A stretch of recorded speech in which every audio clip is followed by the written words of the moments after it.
Good evening, students. मैं Jitendra Kumar chemistry teacher from Reswa semester Bihar Reswa semester. आज भी बच्चों, जैसे कल मैंने आपको कॉन्सेप्ट क्लियर किया था कि केमिस्ट्री में 0 to 0 हमने लेके चला, और 0 to 0 में आपको मैंने कई चीज़ मैंने बताया था, पीएच स्केल के बारे में, एसिड बेस के बारे में।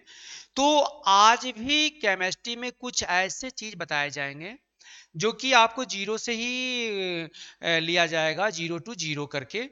और बच्चे, इसमें आप सभी से सबसे पहले आप वीडियो को लाइक और शेयर जरूर करना, और साथ ही साथ इसको जुड़ने के लिए आप 199 रुपीज का ये जो अमाउंट है, वो अमाउंट आप पे करके आप जुड़ सकते हो, और पूरी की पूरी तैयारी आप कर सकते हो। कहाँ से? रेसवा सेमेस्टर से। ठीक है, तो फिर आज भी मैंने आपको उसी लेवल पे बता रहा हूँ, और कि जिसमें कि कॉमन्स आपके उसमें क्या कहते हैं, कई तरह के आपके मटेरियल्स मिलेंगे। तो आज हम चलेंगे बच्चों कि केमिस्ट्री में इलेक्ट्रॉनिक कॉन्फ़िगरेशन किस प्रकार हम लोग लिखते हैं। उसके बाद फिर उसमें हम लोग आपको ये बताएंगे कि उसके में बॉन्ड किसके आधार पर किसके साथ कि कौन सा बॉन्ड लगता है। फिर मैं आपको हाइब्रिडाइजेशन के बारे में बताऊंगा, उसके बाद फिर डॉट स्ट्रक्चर के बारे में बताऊंगा। ठीक है, तो सबसे पहले चलते हैं, बिल्कुल इंटरेस्टिंग टॉपिक लेके आ रहा हूं, इलेक्ट्रॉनिक कॉन्फ़िगरेशन। कुछ बच्चों का कल कमेंट था कि सर थोड़ा सा बोल्ड लिखा करें। ठीक है, तो देखो आपको इलेक्ट्रॉनिक कॉन्फ़िगरेशन, ये आपका टॉपिक हो गया ईसी। ठीक है, जिसे कहते हैं इलेक्ट्रॉनिक विन्यास भी कहते हैं। तो इस टॉपिक को पढ़ने के लिए हमें क्या क्या चीजें चाहिए वो समझना होगा। सबसे पहले क्वेश्चन में देखेंगे कि सेल क्या होता है। सेल के बारे में पढ़ेंगे। सेल जो होता है, KLMN होते हैं, यानी n का वैल्यू अगर 1 है तो इसका वैल्यू हो जाएगा 2n², मतलब 2 × 1 का स्क्वायर इक्वल टू 2 हो जाएगा। ध्यान से देखेंगे, बिल्कुल आसान तरीके से मैं आपको बता रहा हूं। ये फॉर्मूला जब यूज करेंगे तो ये हो जाएगा 8 हो जाएगा, और फिर n इक्वल टू अगर 3 होता है तो 2n² लिखेंगे। 2 × 3 का होल स्क्वायर, ये कितना हो जाएगा? 18 हो जाएगा। मीन्स n इक्वल टू 4 अगर n का वैल्यू होता है, n का वैल्यू 4 अगर होगा तो 2n² लिखेंगे। 2 × 4 का स्क्वायर इक्वल टू कितना? 16×32। ये आपका सेल स्ट्रक्चर में आपके यूज करेंगे। कैसे हम लोग यूज करते हैं वो देखते हैं, सेल स्ट्रक्चर किस प्रकार हम लोग बनाते हैं। ठीक है, जैसे आपने एक लिया, सोडियम ले लिया। सोडियम का एटॉमिक नंबर 11 होता है, तो हमने लिखते हैं कि 281 लिखेंगे। 281 क्या लिखना होगा? 281 लिखना होगा। तो यह फर्स्ट KLM, इनके आउटर मोस्ट में जितने भी इलेक्ट्रॉन्स होते हैं वह इसका बैलेंसी कहलाता है। क्लियर? आप देखना है कि बैलेंस इलेक्ट्रॉन VE, V का मतलब balance electron. Balance electron outer most में जितना इलेक्ट्रॉन प्रेजेंट होते हैं वह इसका आउट क्या कहलाता है? Balance electron. बैलेंसी आपको जानना होगा। बैलेंसी भी आपके आउटर मोस्ट में 4 से, यानी 1 से लेकर 4 तक इलेक्ट्रॉन होते हैं तो वह उसकी क्या कहलाती है? बैलेंसी कहलाती है। अगर आउटर मोस्ट में 1 इलेक्ट्रॉन है तो बैलेंसी 1 होगी। आउटर मोस्ट में 2 इलेक्ट्रॉन्स हैं तो बैलेंसी 2 होगी। यदि आउटर मोस्ट में 3 इलेक्ट्रॉन्स हैं तो उसकी बैलेंसी 3 होगी। यदि आउटर मोस्ट में 4 इलेक्ट्रॉन्स हैं तो उसकी बैलेंसी 4 होगी। बट 4 से अधिक अगर होता है तो उसे क्या करते हैं? 8 में उसके माइनस करके निकाला जाता है, वो भी मैं बता देता हूं। अब देखना है कि इसकी बैलेंसी भी 1 हो गया। ठीक है, अब उसके बाद इसको बस सेल स्ट्रक्चर बनाना है। ये आपका एटम है, इसमें 3 घर बनेंगे क्योंकि KLM 3 घर आपका चलना है आपको। ये ऑर्बिट का जो देख रहे हो, ये K का घर हुआ, KLM। K में 2 इलेक्ट्रॉन है। 2 इलेक्ट्रॉन को इस तरह से आप शो कर सकते हो। 2 इलेक्ट्रॉन को यहां तक शो करो। L में 8 है, 1 2 3 4 5 6 7 8 कर सकते हो। और M में 1 इलेक्ट्रॉन इस तरह से आप दिखा सकते हो। यह स्ट्रक्चर जो हुआ आपका क्या हुआ, सेल स्ट्रक्चर हुआ। अब जैसे देखते हैं क्लोरीन, क्लोरीन का देखते हैं, यानी क्लोरीन 17 होता है 287, ये के एल एम हो गया। अब इसकी बैलेंस इलेक्ट्रॉन कितना है, इसका बैलेंस इलेक्ट्रॉन 7 हो जाएगा। बैलेंसी इसकी कितनी हो जाएगी, तो मैंने क्या बताया, यदि आउटर मोस्ट में इलेक्ट्रॉन का जो संख्या होगी, number of electron more than 4, यानी नंबर ऑफ इलेक्ट्रॉन जो होगा यदि 4 से अधिक होता है तो उसको क्या करते हैं, 8 में माइनस कर लेते हैं, तो इसका बैलेंसी कितना हो जाएगा, 1 हो जाएगी। अब अगर स्ट्रक्चर इसको हम बनाते हैं, ये आपका एटम हो जाएगा 1 2 और ये 3 हो गया इस तरह। अब इसका हम इलेक्ट्रॉन को इस तरह से इसको अरेंज कर लेते हैं, ठीक है। ये के एल एम, के में कितना है, 2 इलेक्ट्रॉन है, 2 इलेक्ट्रॉन को शो कर दिया। एल में 8 है, 1 2 3 4 5 6 7 8 हो गया। एम में भी 7 है, 2 3 4 5 6 7, इस तरह से हम लोग दिखा देते हैं। यह सेल स्ट्रक्चर हो गया, यह क्या हो गया बेटा, सेल स्ट्रक्चर हो गया, ठीक है। अब हम लोग सेल स्ट्रक्चर के बाद हम लोग इसका सब सेल स्ट्रक्चर देखेंगे। सब सेल में क्या होता है वो जानते हैं। सब सेल में यहां पर लिख दिया सब सेल। सब सेल जो होगा उप कक्ष जिसे कहते हैं, ये होता है एस पी डी एफ होता है, ठीक है। एस पी डी एफ, जिसमें कि एस में 2 इलेक्ट्रॉन होते हैं, पी में 6 इलेक्ट्रॉन, डी में 10 इलेक्ट्रॉन और एफ में 14 इलेक्ट्रॉन मौजूद होते हैं, ठीक है। आप जानते हैं कि जब इसकी जो घर जो बनती है, किस तरह से कक्षक बनाए जाते हैं वो देखते हैं। अगर इलेक्ट्रॉन इलेक्ट्रॉन किस प्रकार से किस तरह से अरेंज होता है वो देखते हैं। आपको ये पता चल गया sp-df में कितने इलेक्ट्रॉन होते हैं, 2, s में 2 होते हैं और p में 6 और d में 10 और f में 4 यानी 14 इलेक्ट्रॉन्स होते हैं। अब हम जानते हैं कि इसमें किस तरह से अरेंज किस तरह से करते हैं हम लोग, वो पढ़ते हैं। आप अब देखना है, आपको क्लियर देखना होगा बेटा। क्लियर किस तरह से, आप देखो एक एक इसका सिस्टम बना देते हैं, ठीक है। सिस्टम क्या होता है वो देखना है कि किस तरह से इलेक्ट्रॉन का एक कक्ष से दूसरे कक्ष में किस प्रकार से वो जाता है, यानी कम जो वाले जो होते हैं वो अधिक वाले में किस प्रकार से एनर्जी का जो ट्रांसफर होता है किस प्रकार से होता है वो जानते हैं, ठीक है।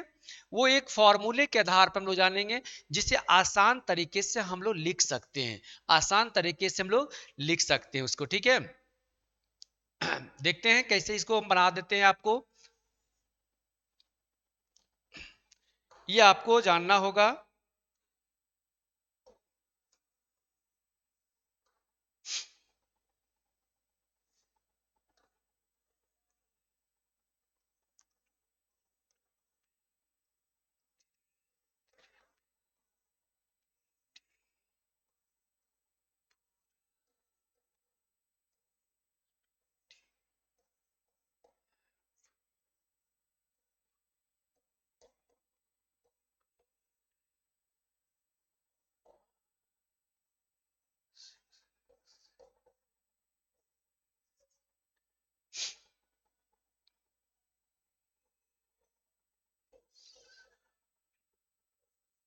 देखो इस तरह से मैंने एक स्ट्रक्चर यहाँ पर मैं बना दिया हूँ बेटा।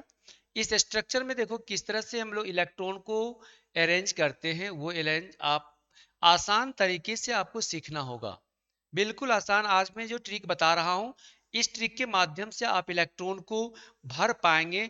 और इसका नामकरण भी मैं बता दूंगा कि किस तरह से इसका नामकरण मैंने नोट किया है और आप तक कैसे पहुंचा रहा हूं। बिल्कुल आसान तरीके से इस क्वेश्चन पे सॉल्व करेंगे। ये जो दिखा हुआ 1s है, 1s, ठीक है, 1s लिखा हुआ है बेटा। अब इसको इलेक्ट्रॉन को कैसे हम इसको यहाँ पर डालते हैं वो देखो।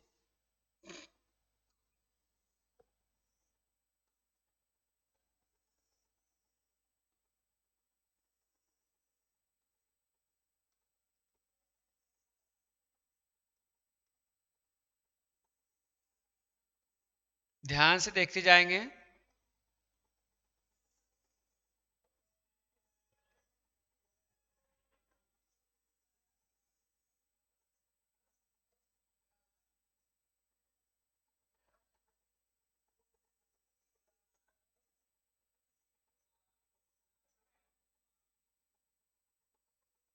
देखो इस तरह से एक इलेक्ट्रॉन को मैंने यहाँ पे फिलअप किया है। अब देखो इसको कैसे हम लोग अरेंज करते हैं, कैसे पढ़ते हैं। अब मैं यहाँ पे एक सेटिंग बना देता हूँ। सेटिंग के आधार पे आप देखेंगे कि सबसे पहले इलेक्ट्रॉन जो है एस कक्ष में जाएगा, उसके बाद 2 में जाएगा, उसके बाद 2p में जाएगा। मैंने इसको एक अरेंज करके मैं इसको यहाँ पर लिख रहा हूँ, उसी तरह से आपको बनाना होगा। ठीक है, ध्यान से देखेंगे। यानी आप इसको पढ़ सकते हो, school school, public school, public school. ठीक है, देखो कैसे हुआ। एस में गया बेटा, जैसे जैसे एरो का निशान बना हुआ है उसी तरह इलेक्ट्रॉन का भराव होता है। इलेक्ट्रॉन उसी तरह हम लोग उसमें क्या करते हैं, फिलअप करते हैं। एस के बाद गया 2s में, फिर 2p में, 3s में, फिर जाके 3p में, 4s में, 3d, 4p, 5s। देख रहे हो ना जैसे जैसे जा रहा है। तो मैंने इसमें एक ट्रिक बनाया। ट्रिक क्या बना बेटा, वह ट्रिक आपको याद करना होगा। क्या ट्रिक है, जैसे एस को मैंने स्कूल ले लिया, यानी स्कूल स्कूल, ये एस जो है स्कूल स्कूल मैंने किया। यहां पर मैं बना देता हूं फर्स्ट स्टेप में आपको क्या क्या सीखना होगा। एस एस दिया गया है, एस एस, ठीक है। उसके बाद स्कूल स्कूल मैंने कर दिया, स्कूल स्कूल। अब पी एस है तो public school, P for public, S for school. तो school school, public school, public school. ध्यान से देखेंगे, स्कूल स्कूल, फिर उसके बाद एरो के साथ पी पाया, पब्लिक स्कूल, पब्लिक स्कूल। फिर इसके बाद डी पाया, Delhi public school, Delhi public school. उसके बाद देखो ऐप पे आया, यानी लिखेंगे फारूक दिल्ली पब्लिक स्कूल। फिर आया ऐप पर फारूक दिल्ली पब्लिक स्कूल। ये आपकी एक ट्रिक है, ये आपके एक बिल्कुल आसान सा मैंने ट्रिक बना दिया, जिस ट्रिक के माध्यम से आप याद कर सकते हो।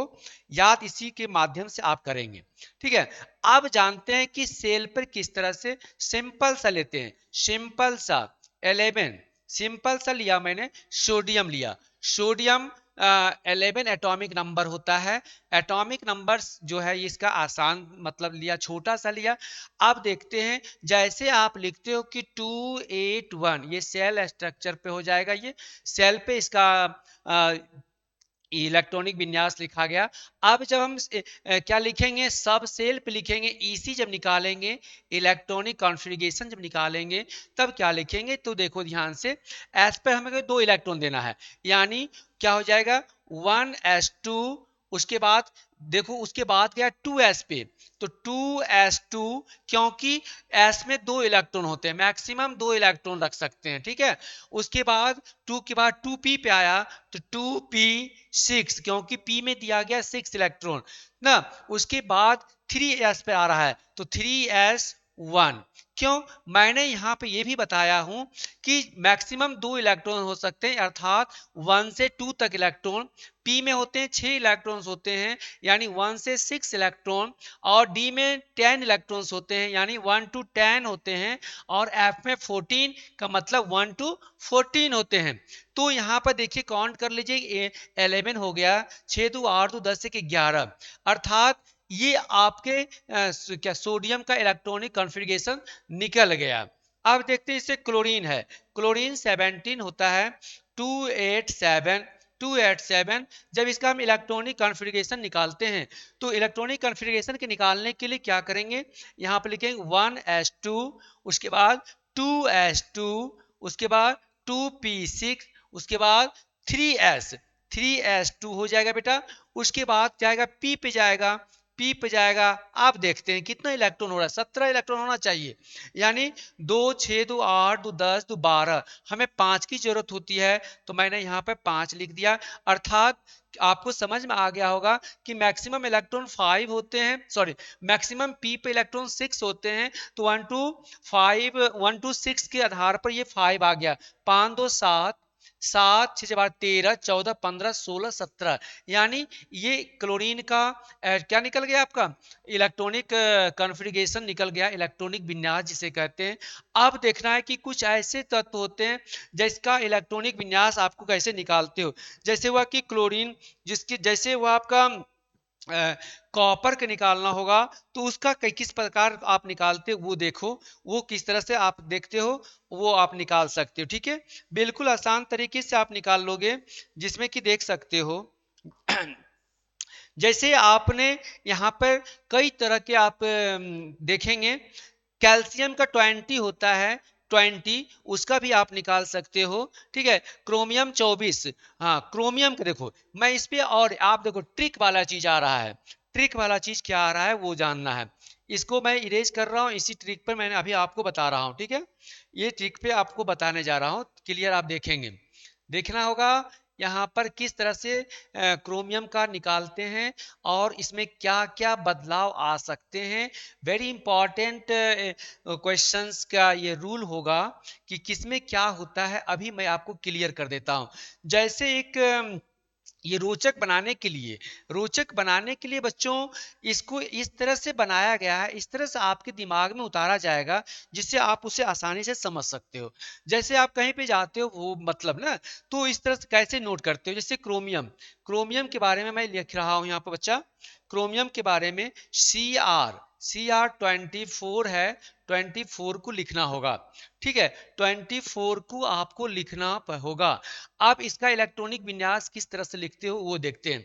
जैसे यहाँ पर लिखा हुआ है कि 1s, ठीक है, आप इलेक्ट्रॉन को भरिए 1s, 24 इलेक्ट्रॉन चाहिए, 1s s2 हो जाएगा, उसके बाद 2s पे चलेंगे, 2s2, उसके बाद 2p 6, उसके बाद 3s 2, उसके बाद 3p 6, उसके बाद 4s 2, उसके बाद 3d, उसके बाद 3d आ गया। इलेक्ट्रॉन को थोड़ा सा काउंटिंग कर लीजिए, क्या इलेक्ट्रॉन का जो कंप्लीट 24 आ रहा है कि नहीं। उसके बाद जितना बचेगा आप उस पर रखेंगे। कुछ ट्रिक यहाँ पर है, वो ट्रिक आप देखेंगे। ठीक है, वो ट्रिक आप देखेंगे कैसे हो रहा है, वो ट्रिक आपको मैं अभी बता रहा हूँ। यहीं पे इसको नोट कर दीजिए। क्या आपने नोट किया यहाँ बेटा, 3p 6, 3p 6 के बाद 4s 2 आपने लिखा, उसके बाद 4s 2 के बाद 3d पे आना है, तो 3d। अब इलेक्ट्रॉन को पहले देखिए कितना आ रहा है कि नहीं आ रहा है, 2 2 4 6 4 10, 10 और 8 18 19 20। अब यहाँ पे 4 होना चाहिए, क्या कितना होना चाहिए, 4 होना चाहिए। वो तो 4 होने के लिए आपको क्या करना होगा, सपोज मैं यहाँ पे मैं 4 लिख दिया।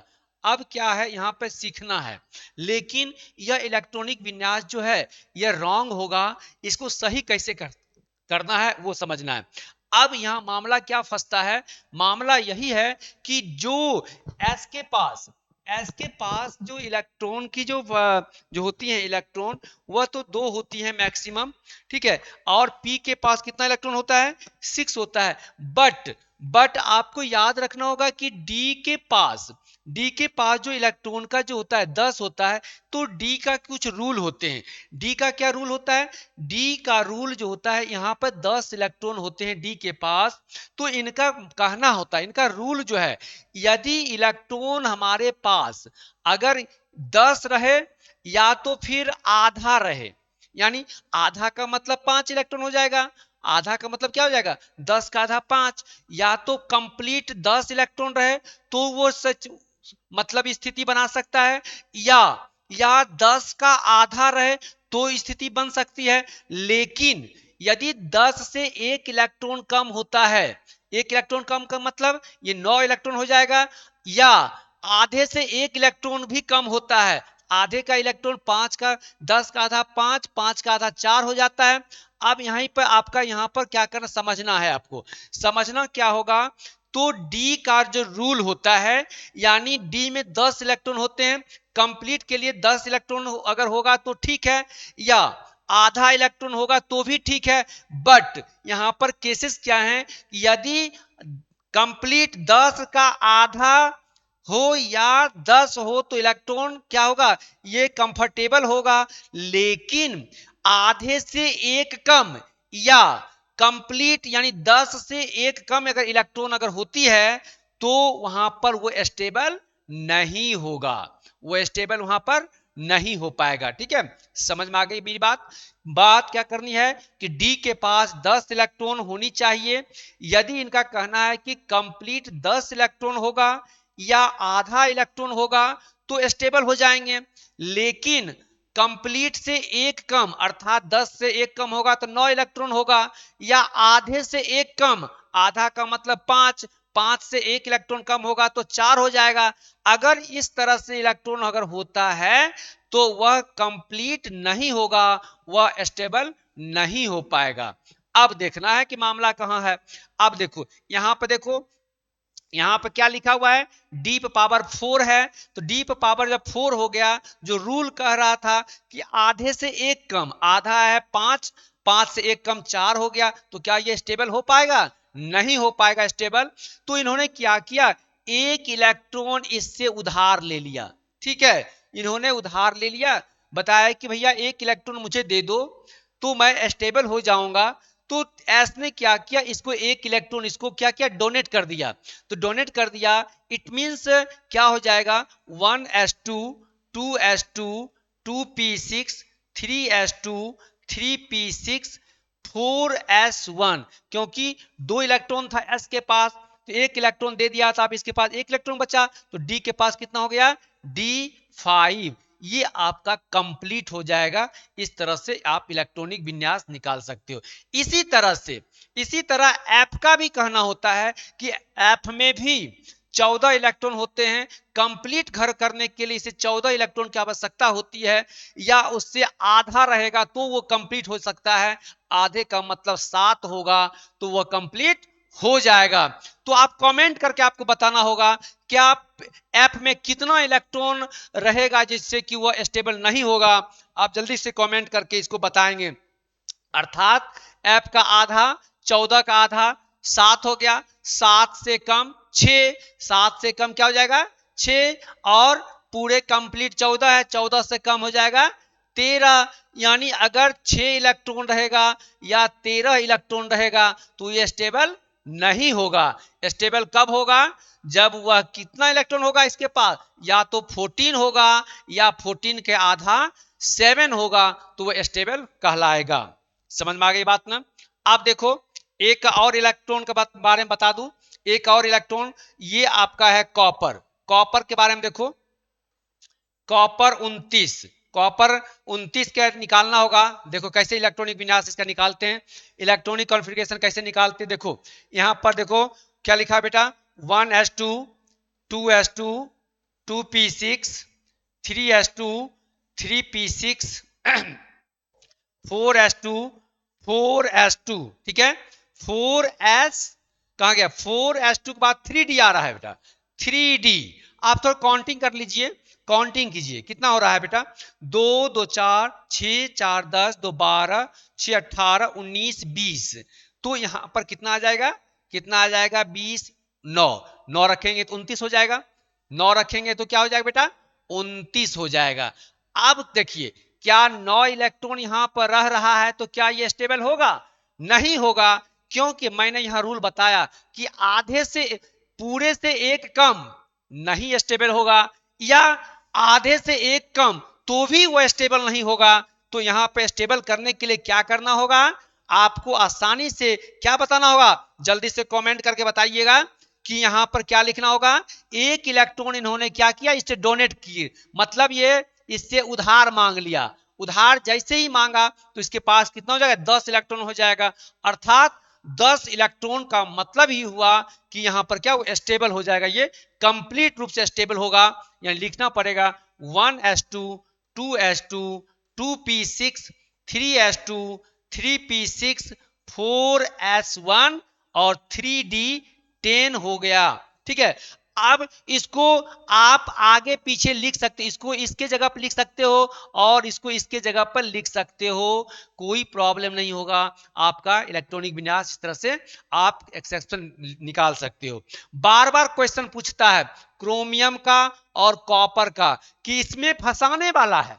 आपको अगर आज समझ में आ गया होगा तो आप बिल्कुल नंबर इसके गेन करेंगे और आप आसानी से इसको निकाल सकते हैं, क्लियर कर सकते हैं। तो आपको समझ में आ गया होगा किस तरह से हम लोग निकालते हैं। ठीक है, इस तरह से कई चीजों का हम लोग निकाल सकते हैं, मैग्नीज का निकाल सकते हैं, क्लोरीन का निकाल सकते हैं, आयरन का निकाल सकते हैं, कोबाल्ट का निकाल सकते हैं। बच्चों इस तरह से आप यहाँ पर निकाल लेंगे, आप इलेक्ट्रॉनिक विन्यास इस तरह से निकाल सकते हैं। ठीक है, अब चलते हैं एक इंपॉर्टेंट और चीजों के बताने के लिए। आप देखो इंपॉर्टेंट चीज क्या है यहाँ पर, इसको अब मैं इरेज कर रहा हूं बेटा। इंपॉर्टेंट चीज क्या होगा वो देखते हैं। ठीक है,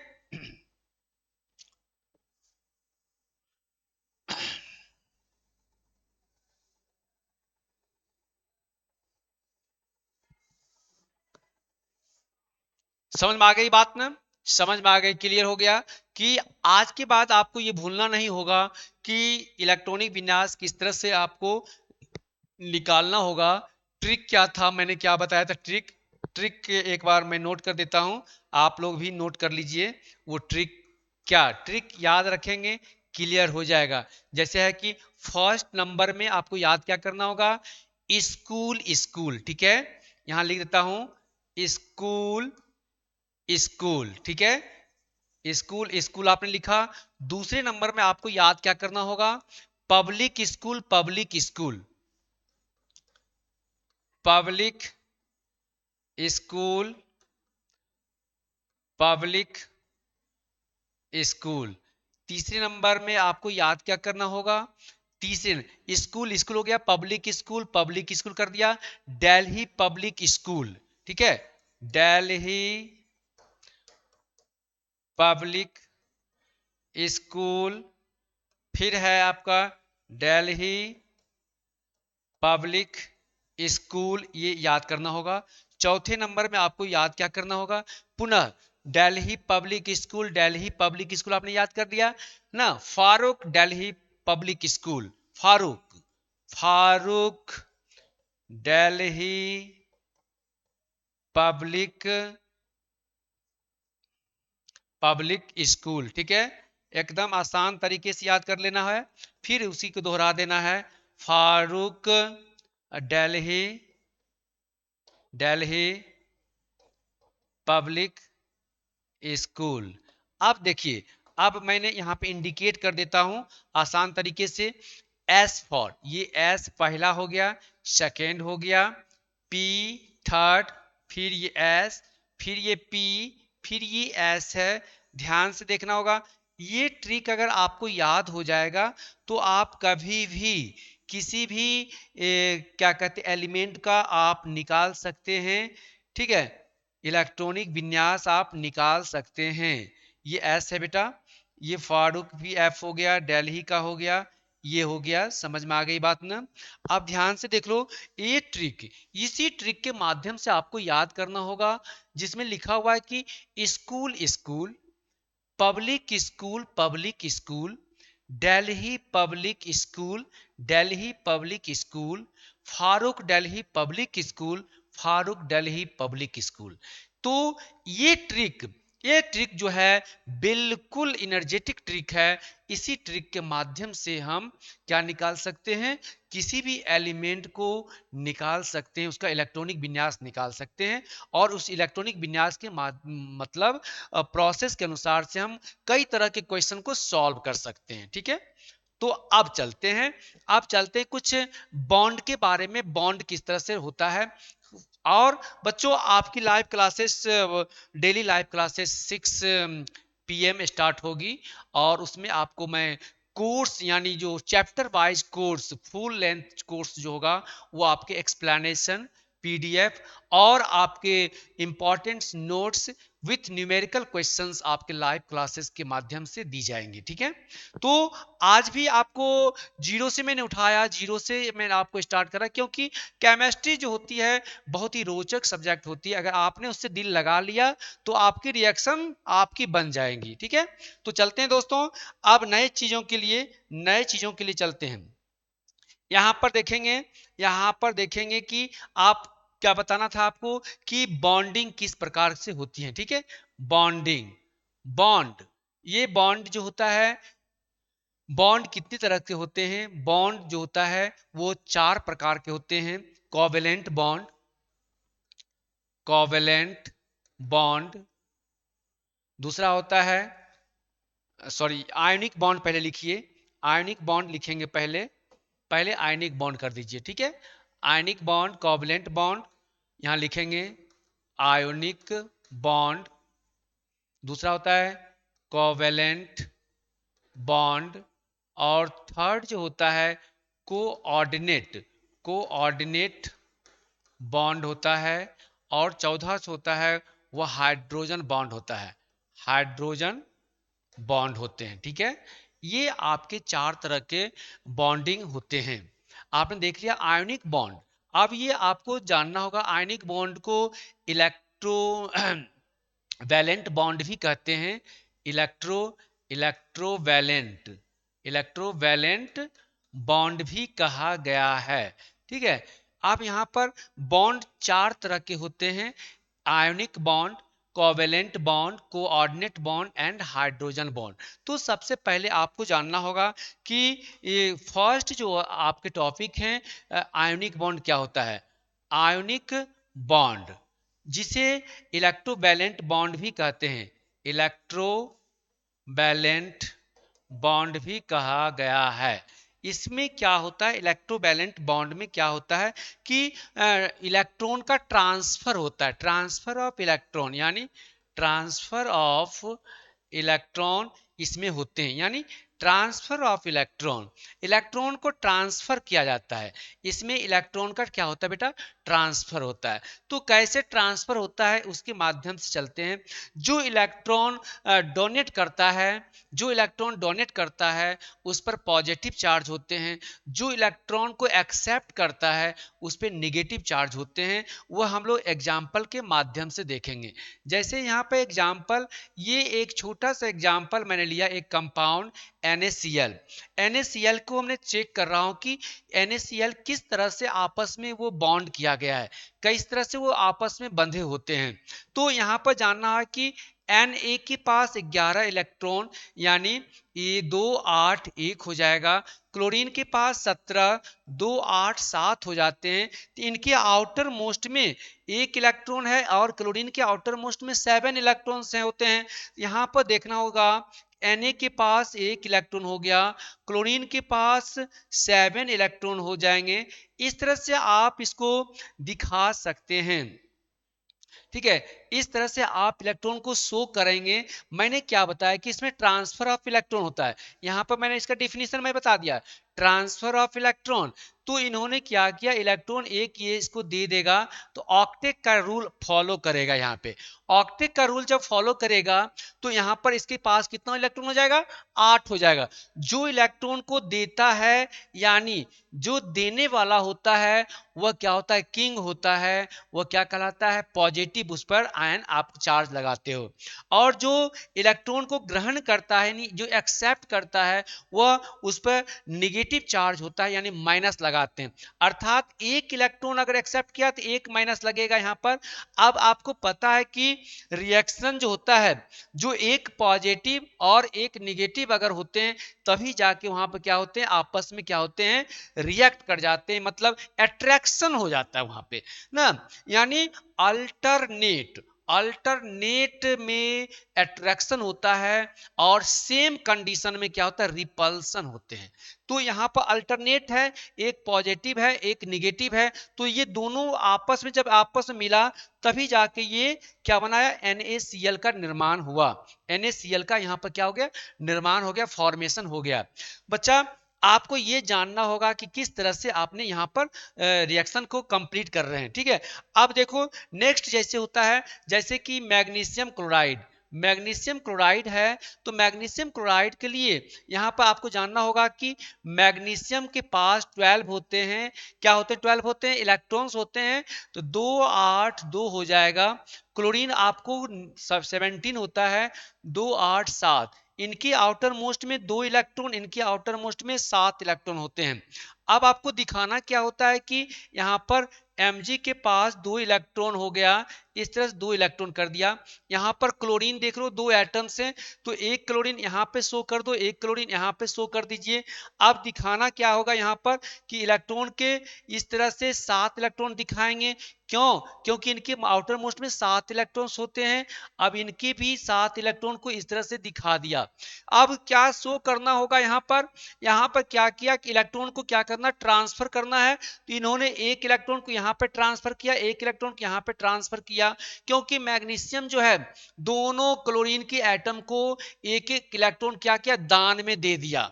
तो इनके पास 2 इलेक्ट्रॉन आपने इन्होंने डोनेट किया, अर्थात Mg के पास 2 प्लस होगा और क्लोरीन क्लोरीन यानी 2 Cl2 हो जाएगा। एक इधर से एक्सेप्ट, एक इधर से, यानी 2 माइनस हुआ। जितना प्लस चार्ज होगा उतना ही माइनस चार्ज भी होगा, तभी जाके वो बैलेंस होते हैं। और देखो दोनों अल्टरनेट है, तभी जाके आपस में क्या हुआ, ये आपस में क्या क्या किया, एक कंपाउंड का निर्माण किया जिसका नाम था MgCl2 यानी मैग्नीशियम क्लोराइड नाम था। आपको समझ में आ गया होगा, क्लियर हो गया होगा।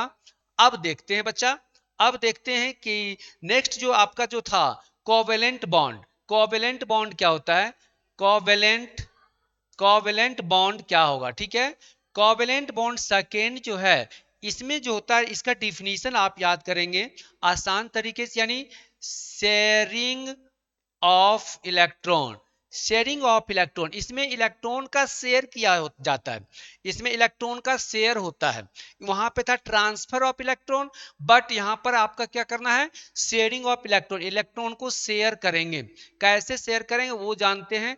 देखते हैं कि यदि यहां पे याद रखना होगा, यदि 1 इलेक्ट्रॉन का शेयरिंग होगा, शेयरिंग ऑफ 1 इलेक्ट्रॉन, यहां लिख देता हूं शेयरिंग ऑफ 1 इलेक्ट्रॉन, तो वहां पर क्या लगाएंगे, सिंगल बॉन्ड लगाएंगे, जिसे कहते हैं, क्या कहेंगे यहां पर, सिंगल बॉन्ड। सिंगल बॉन्ड लगा देंगे। यदि शेयरिंग होगा 2 इलेक्ट्रॉन का, शेयरिंग ऑफ 2 इलेक्ट्रॉन, तो वहां पर क्या लगाएंगे, शेयरिंग अगर 2 इलेक्ट्रॉन का होता है तो वहां पर क्या लगाएंगे, डबल बॉन्ड, डबल बॉन्ड लगाएंगे यहां पर। यदि शेयरिंग होता है 3 इलेक्ट्रॉन का होता है, यहां पर लिख देता हूं शेयरिंग ऑफ 3 इलेक्ट्रॉन का अगर होता है, तो वहां पर आप ट्रिपल बॉन्ड यहां पर लगाएंगे। क्या लगाएंगे आप, ट्रिपल बॉन्ड, ठीक है।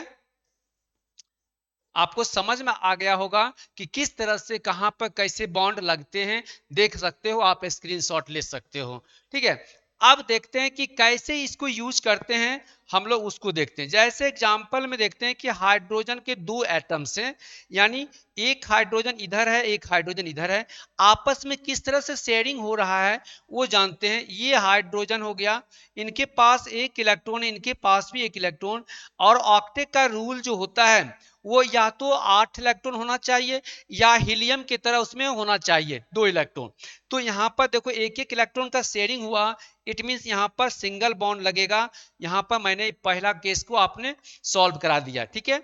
सेकेंड केस देखेंगे, जैसे ये ऑक्सीजन है, ऑक्सीजन, ऑक्सीजन में भी 2 एटम्स हैं, वो ऑक्सीजन का 8 होता है, एटॉमिक नंबर 2 6 हो जाएगा। अब यहाँ पर देखना होगा 2 एटम्स हैं, दोनों एटम्स में इलेक्ट्रॉन को शो करना है, इस तरह से आपको दिखाना है। जब आप दिखा देंगे और जब इसको शेयरिंग कराएंगे 8 इलेक्ट्रॉन के लिए, तो क्या करना होगा, क्या करना होगा, ये 2 लेकर ये 8 बना देगा, ये भी 2 लेकर इसको 8 बना देगा।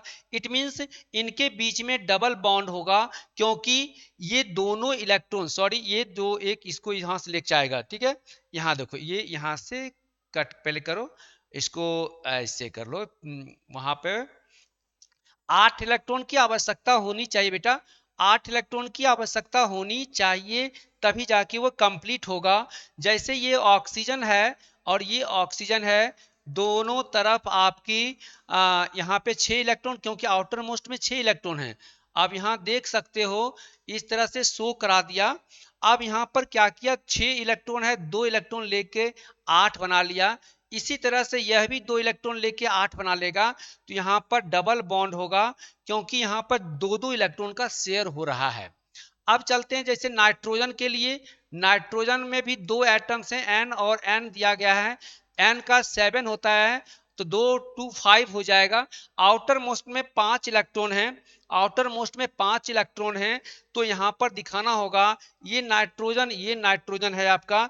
अब ये नाइट्रोजन में ये 5 इलेक्ट्रॉन आपने इस तरह से दिखा दिया, 5 इलेक्ट्रॉन, इस तरह से आपने दिखा दिया। हमें 8 चाहिए कंप्लीट घर बनाने के लिए, तो 2 5 और 3 8 हो जाएगा।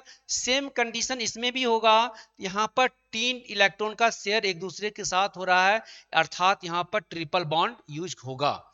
तो इस तरह से हम कई कंपाउंड ले सकते हैं। सपोज लेते हैं, एक लेते हैं C2H2 का लेते हैं, जिसका नाम है एसिटिलीन। जिसका क्या नाम है? एसिटिलीन। एसिटिलीन नाम है C2H2 का। इसका कंपाउंड को देखते हैं कि किस तरह से होता है। इसमें कार्बन और हाइड्रोजन दिया गया है। कार्बन 6 होते हैं तो 2 4 हो जाएगा, हाइड्रोजन का 1, अर्थात इसके आउटर मोस्ट में 6 इलेक्ट्रॉन और इसके आउटर मोस्ट में 1 इलेक्ट्रॉन दिए गए हैं। अब जानते हैं कि यहाँ पर 2 कार्बन हैं, 2 कार्बन को इस तरह से अरेंज करना है जिससे कि आप आसानी से इसको बॉन्ड बना सकते हैं।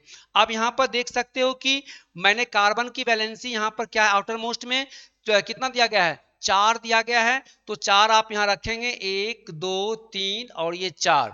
उसी तरह से यहाँ पर रखेंगे 1 2 3 और 4। और यहाँ पर रखा हुआ है, क्या दिया गया बेटा? यहाँ पर हाइड्रोजन का दिया गया है, एक एक इलेक्ट्रॉन हाइड्रोजन के लिए दिया गया है। हाइड्रोजन एक इलेक्ट्रॉन अपना कंप्लीट करके बनाया घर, जस्ट ये भी हाइड्रोजन कंप्लीट करके घर बना दिया। अब आती है बारी, आती है किसकी? कार्बन की आती है। कार्बन के पास अपना इलेक्ट्रॉन कितना है? 4, और 3 इससे लेगा 7, और एक दिया है तो उससे कंबाइन करेगा तो 8 हो जाएगा इसके पास। उसी प्रकार से यह भी इस दूसरे से कंबाइन कर जाएगा। तो आप देख सकते हो यहाँ पर कार्बन एक दूसरे के साथ ट्रिपल बॉन्ड हुआ, क्योंकि यहाँ 3 इलेक्ट्रॉन का शेयर किया गया है, और हाइड्रोजन एक इलेक्ट्रॉन यहाँ बना के सिंगल बॉन्ड करके बनाया गया है। अर्थात यहाँ पे क्या हो गया आपका? इस तरह से बॉन्ड क्लियर हो गया। ठीक है, अब चलते हैं आप coordinate bond, coordinate bond. Coordinate bond में क्या होता है? यहाँ पर इलेक्ट्रॉन किस तरह से शेयर करता है। यदि इलेक्ट्रॉन की जितनी आवश्यकता होती है उतना इलेक्ट्रॉन वो दे सकता है, अगर आवश्यकता नहीं होती है तो वो इलेक्ट्रॉन वहां पे नहीं देगा, तो उसके लिए वहां पर एरो का निशान लगता है। तो एरो का निशान किस प्रकार लगेगा वो देखते हैं। जैसे एग्जांपल, यहाँ पर एक एग्जांपल SO2 लिया, SO2 या SO2 लिया, देखते हैं इसमें किस प्रकार के इलेक्ट्रॉन बन पाते हैं। ये सल्फर का 16 होता है तो 286, और ऑक्सीजन का 8 होता है तो 26, यानी दोनों के आउटर मोस्ट में 6 इलेक्ट्रॉन है। देखते हैं किस तरह से इलेक्ट्रॉन ये आपस में कंप्लीट करते हैं। ठीक है, तो यहाँ पर बच्चा देखो कि ये दिया गया है सल्फर दिया गया है। ऑक्सीजन को इस तरह से अरेंज कर लिया आपने। अब देखना है कि सल्फर के ऑक्सीजन के पास 6 इलेक्ट्रॉन देना है, 1 2 3 4 5 6 दे दिया। उसी प्रकार इस ऑक्सीजन के पास भी 6 इलेक्ट्रॉन को आप रखेंगे, और सल्फर के पास भी 6 इलेक्ट्रॉन है, क्योंकि आउटर मोस्ट में 6 इलेक्ट्रॉन दिए गए हैं, तो 6 इलेक्ट्रॉन इसमें भी रखना होगा आपको, 1 2 3 4 और ये 5 ये 6। ठीक है, अब देखते हैं बेटा कि किस तरह से ये बॉन्ड एक दूसरे से किस तरह से, देखो ये 6 2 8 इसके पास हो गया, इनके पास भी 6 2 8 हो जाएगा। ठीक है, अब देखना है सल्फर एक दूसरे से कैसे करेगा। सल्फर किसी से भी 2 इलेक्ट्रॉन ही ले सकता है, क्योंकि जितना दिया है उतना ही लेने की भागीदारी हो सही है। तो या तो इधर से लेगा या तो इधर से लेगा। मान लो इधर से लिया, 6 इसके पास अपना इलेक्ट्रॉन है, 2 ले लिया तो 8 हो गया, अर्थात इसके साथ तो 2 इलेक्ट्रॉन का शेयर हुआ, यहाँ पर क्या लग गया? डबल बॉन्ड लगेगा। और इनके साथ कोई भी इलेक्ट्रॉन का शेयर नहीं हुआ, सिर्फ इलेक्ट्रॉन दिया था, इनसे लिया नहीं, तो यहाँ पर लगेगा एरो का निशान। यही एरो का निशान जो है इट इज क्या है? यही कहलाया, क्या कहलाया आपका? कोऑर्डिनेट बॉन्ड, कोऑर्डिनेट बॉन्ड ये कहलाया। यहीं पर कोऑर्डिनेट बॉन्ड कहला गया। क्लियर हो गया बच्चा? क्लियर, आपने समझ में आ गया? अब एक और देखना है आपको, एक और देखना होगा, वेरी इंपॉर्टेंट है, H2SO4 का ये देखना है कि H2SO4 इसको कहते हैं सल्फ्यूरिक एसिड कहते हैं, जिसे किंग्स ऑफ केमिकल के नाम से जानते हैं। किसे क्या जानते हैं? किंग ऑफ केमिकल के नाम से जानते हैं इसे। इसका बनाना है। अब देखना है कि H2SO4 का क्या होता है। यानी H2SO4 में हाइड्रोजन भी है, सल्फर भी है, ऑक्सीजन भी है। तो हाइड्रोजन अगर है, देखो यहाँ पर कैसे बनता है, कैसे बन रहा है, ध्यान से देखेंगे। हाइड्रोजन, हाइड्रोजन का तो एक हो गया। अब सल्फर, सल्फर का कितना है बेटा, 16, तो 286 हो जाएगा। ऑक्सीजन का 8 यानी 26 हो जाएगा। ये आपने देख लिया। अब इस तरह से इसको मतलब आपको रखना है जिससे यह कंप्लीट घर बन जाए। आप देखते हो कैसे निकालते हो। H2SO4 ये आपका S है। अब यहां पर आपको रखना है ऑक्सीजन, ऑक्सीजन यहां पे रखेंगे, एक ऑक्सीजन, 2, 3 और ये 4। अब हाइड्रोजन, अब हाइड्रोजन। अब ये दिमाग में आपको बैठाना पड़ेगा कि हमको किस तरह से इसको अरेंज करना है। ध्यान से देखेंगे, हाइड्रोजन को पहले लगाइए, एक इलेक्ट्रॉन, एक एक इलेक्ट्रॉन हाइड्रोजन को दे दिया। अब लगाना है ऑक्सीजन के, इस ऑक्सीजन के लगाते हैं 6 इलेक्ट्रॉन, इसका लगाते हैं 6 इलेक्ट्रॉन, 1, 2, 3, 4, 5, 6। इसी प्रकार इसका भी लगाते 1, 2, 3, 4, 5, 6। सभी ऑक्सीजन को 6 इलेक्ट्रॉन आप दिखा दीजिए।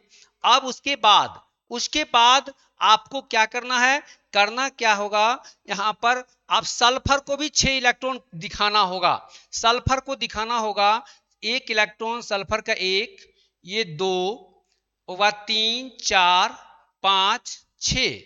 आप देख रहे हो यहां पर। अब आपको यहां पर क्या करना होगा बेटा, करना क्या है कि आपको बॉन्ड बनाना होगा। ध्यान से देख लीजिए, हाइड्रोजन को एक दूसरे से इस तरह से बॉन्ड बना दिया मैंने। सेम कंडीशन यह भी हुआ, ये ऑक्सीजन अपना कंप्लीट कर लिया, उसी प्रकार यह भी ऑक्सीजन कंप्लीट कर लिया अपना। अब देखना है कि ये इस ऑक्सीजन जो है इस तरह से लेकर 8 बना लिया। देखो 1, 2, 3, 4, 5, 6, 7, 8। सेम कंडीशन इसमें भी लागू होगा, यह भी अपना 8 बना लिया। इस तरह से सबने बना लिया। अब बचा क्या, बचा आपका सिर्फ सल्फर का बचा। तो सल्फर क्या किया, सल्फर के पास अपना इलेक्ट्रॉन 6 इलेक्ट्रॉन है, तो एक इससे लिया और एक इससे लिया, 8 हो जाएगा। बट अप एंड डाउन जो ऑक्सीजन जो है उनको सिर्फ दिया था बनाने के लिए, लेकिन उससे लिया नहीं, तो यहीं पर लगेगा कोऑर्डिनेट बॉन्ड लगेगा। तो यहां पर क्या किया इन्होंने, इस तरह से कंडीशन में, ये देख लो, ये कंडीशन आपको दिखाई दे रहा होगा बच्चा, ये कंडीशन आपको दिखाई दे रहा होगा। ध्यान से देख लीजिए, ध्यान से देख लीजिए। इसको और इंडिकेट कर देता हूं, आपको क्लियर हो जाएगा। तो यह देखो, ये 6 इलेक्ट्रॉन लेके अपना घर बना लिया बेटा। तो अब क्या करना होगा, तो किस तरह से इसका नामकरण जो होगा, यानी सल्फर जो हुआ यहीं पर कोऑर्डिनेट बॉन्ड लगा दिया, और इन ऑक्सीजन के साथ क्या किया इन्होंने, इन ऑक्सीजन के साथ क्या किया, यहां पर क्या लगा दिया, कोऑर्डिनेट बॉन्ड लगाया गया है। यहां पर देख लीजिए, ये ऑक्सीजन, ये ऑक्सीजन, ये ऑक्सीजन, ये ऑक्सीजन है बेटा, और ये हाइड्रोजन हो गया। ये आपका कंप्लीट हो जाएगा। तो आप देख सकते हो कि H2SO4 जो यहां पर एरो का निशान लगा हुआ है, वही चीज आपका क्या है, यहां पर कोऑर्डिनेट बॉन्ड लगा हुआ है। वेरी वेरी इंपॉर्टेंट है, टॉपिक है। आप देख सकते हैं, इस तरह से आप लोग निकाल के क्लियर कर लिया, आपने देख लिया है। बिल्कुल मजेदार चीज था दोस्तों, ये आपको करना होगा और इसी तरह आपको याद करना होगा। ठीक है, तो अब चल सकते हो, हम लोग कल चलेंगे फिर नए टॉपिक पे और आपके सिलेबस पे आएंगे। सभी बच्चे एक बार जरूर मैसेज बॉक्स में जरूर आप लोग कमेंट करें, लाइक करें, शेयर करें। और आपका जितेंद्र सर जो केमिस्ट्री के टीचर हैं, बहुत ही ट्रिक से आप लोग को बताए जाएंगे। Thank you students, and thank you Reswa semester.